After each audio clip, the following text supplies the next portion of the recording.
Our next concert consists of two pieces of Italian 19th century choral music, and actually there isn't a great deal of Italian music from that period that we sing or is in the repertory. The Verdi Requiem, of course, is the supreme exception to that, and we at Highgate have already sung Rossini's Petite Messe Solennelle.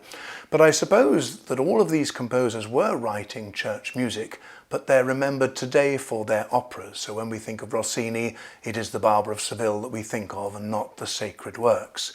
And the works complement each other in that one is from the latter end of the composer's life, and that's the Rossini, whereas Puccini's Messa di Gloria was written at the very beginning of his life and written as an exercise to pass an examination. That music of that period is, to our ears, very secular, and so when we hear these pieces we think of opera arias, and it's quite strange for us to think that Mary at the foot of the cross in the Stabat Mater, the music that is sometimes representing the words that are associated with her are in a jaunty style, particularly the tenor solo cuius animam, which is in march rhythm and sounds very operatic. But I think we must remember that at this period, and for a long time before, and perhaps even a long time after, music was music. And so if you think of a Handel opera or a Handel oratorio, the music was music by Handel, and there was no distinction. And so I think we have to open our ears to the fact that music written as sacred music in the 19th century in Italy, of course, sounds operatic. By the age of 37, Rossini had written 39 operas, the first when he was only 18 years old, and he'd had some spectacular successes, particularly with tragic operas, Tancredi particularly, and then with the Barber of Seville, which, although it wasn't a great success at its first outing, took off in a great way, and Rossini arrived at a point where he was the most famous composer in the whole of Europe. His last opera, William Tell, which in fact Covent Garden are performing any minute now, is in the grand Paris style, the French opera style, and it lasts 5 hours and isn't in the repertory today because of its great length. And I do wonder, because after that opera Rossini retired, he lived another 30 odd years, and I do wonder if he'd arrived at a point where he felt that opera had become too big, too expansive. And I wonder too whether he realised that Meyerbeer and other French composers were doing these sorts of operas rather well, and he, having made a huge amount of money, could perhaps retire and have an easy life. He didn't altogether have an easy life because he was still composing bits and pieces, the sins of his old age as he called them. And of course one of those sins is the Stabat Mater.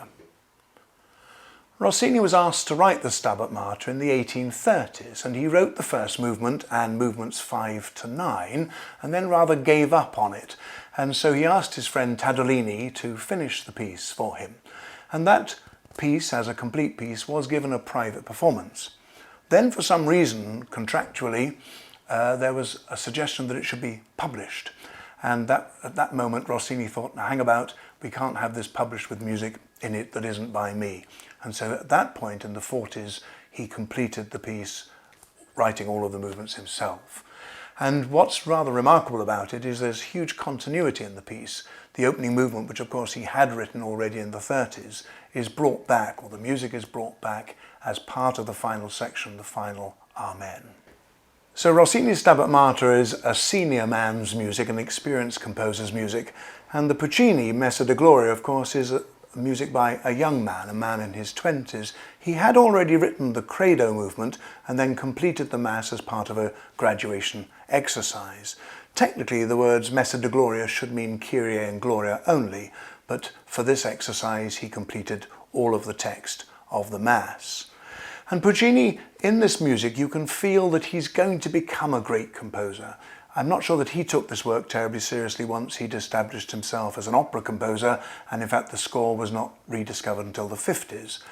But he used some of the material in operas himself. There is a tune from this in the opera Edgar, and also the final movement, the Agnus Dei, is quoted completely accurately, exactly as it is here in his opera Manon Lescaut. And I've made a fuss of that because in Manon Lescaut it becomes a madrigal to entertain Manon. And again, as with the Rossini, we sometimes, as we're singing it, wonder if the text is being expressed by the music, in the sense that sometimes the music takes off in a very operatic way. Qui tollis peccata mundi. Why do we sing that glorious tune to the sins of the world? Well, he was an opera composer, and this is the way he expresses himself. And so in this work we can see the young composer emerging, some passages naive, but some of them already showing marks of greatness.